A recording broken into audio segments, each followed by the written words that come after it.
Good afternoon, Miss Christine. Good afternoon, ma'am. Okay, Miss Christine, can you tell me about yourself? I am Christine Barbo, 28 years old, married, college undergraduate, and I have 2 kids. Okay, I have few questions for you to answer, so let's start. Why do you want to work as a maid? To give a better future for my family, ma'am. Okay. Why you choose Malaysia when there is a lot of other country? Because it is near in the Philippines and we have the same time. Okay. How are you qualified for this job? Because I already work in abroad. Okay. May I know what is your education level is? College undergraduate, ma'am. What is your recent working experience? Because I already work abroad, I have experience already to Okay. work with another people. Okay, so you already experienced working abroad.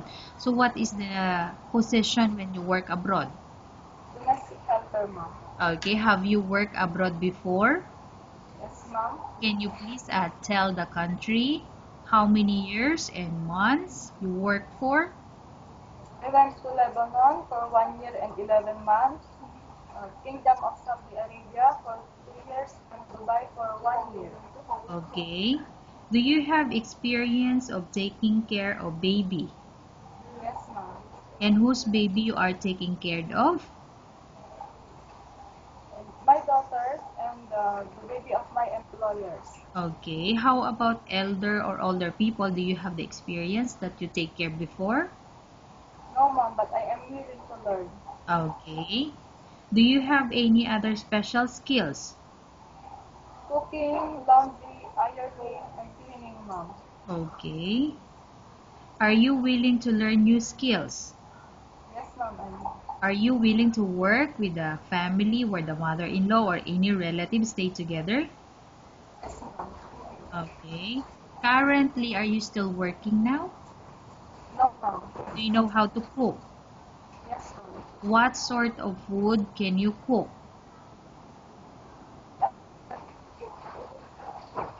Okay, Miss Christine, come again. May I know what sort of food can you cook? Filipino and Arabic, ma'am. Okay, can you give me example? What are those Arabic food that you can cook?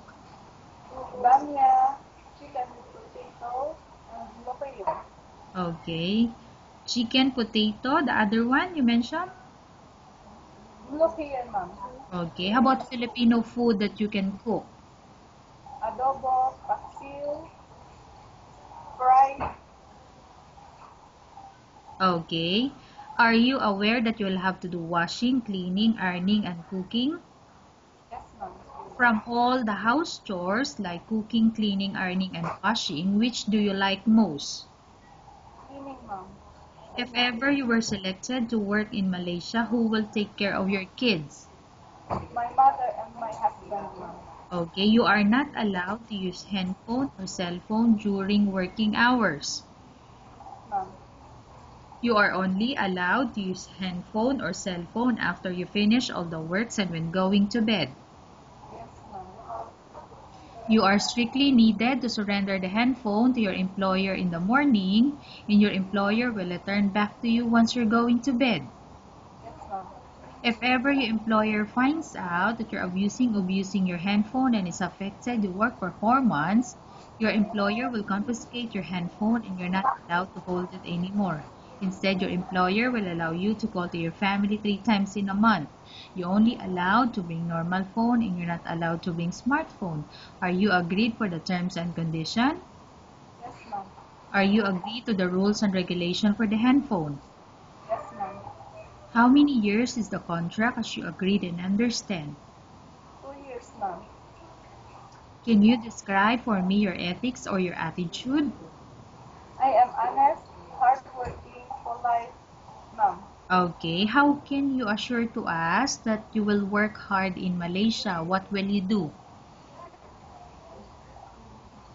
I assure to work hard in Malaysia because I want to help my husband to earn money for our children.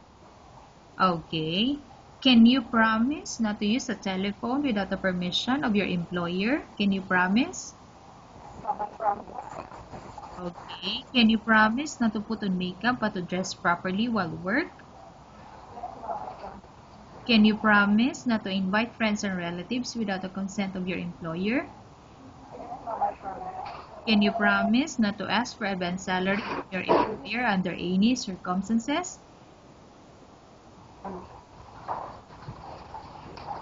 Miss Christine, can you please answer the question?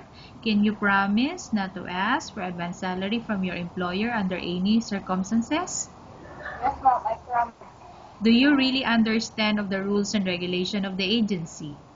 Yes, ma'am, I understand. Do you pay any placement fee for you to come to Malaysia to work as a maid? No, ma'am, I didn't. Do you have any history of sickness, example breast cancer or any other illness? No, ma'am. Do you suffer from any skin diseases, allergy or physical defect? No, ma'am. Have you suffered from any serious illness? No, ma'am. Do you smoke? No, ma'am. Do you have any tattoo in the body? I don't have, ma'am. Do you take any prohibited drugs before? No, ma'am. Have you undergone any operation or surgery? No, ma'am. Are you medically fit? Are you fit to work? Hopefully, ma'am. Okay. So why you answer hopefully? Still didn't do the medical, ma'am. Okay, so that's what you Under, have to say. But even though you are not yet undergo any medical, but do you think you are fit to work? yes, ma'am. Okay. Are you in any medication? No, ma'am. Are you allergic with any food? No, ma'am. Are you prepared to work for the employer of any race? Yes, ma'am.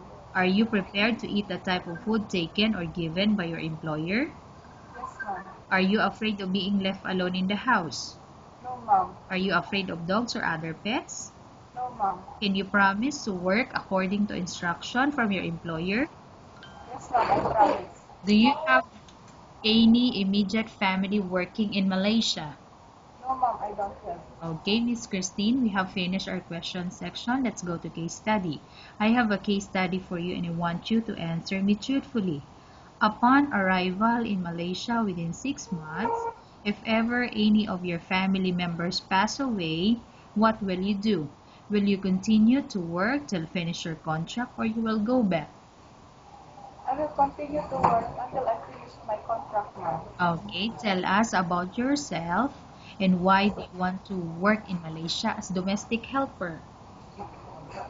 I am 15, I am honest, and I'm willing to work with another people, ma'am. Okay. Miss Christine, what do you want to tell to your employer who's watching your video? Ma'am, please kiss me because I am honest and I promise that I will finish my 2 years contract with you. Okay, thank you very much, Miss Christine. We will update your agency if there's any selection made by the employer.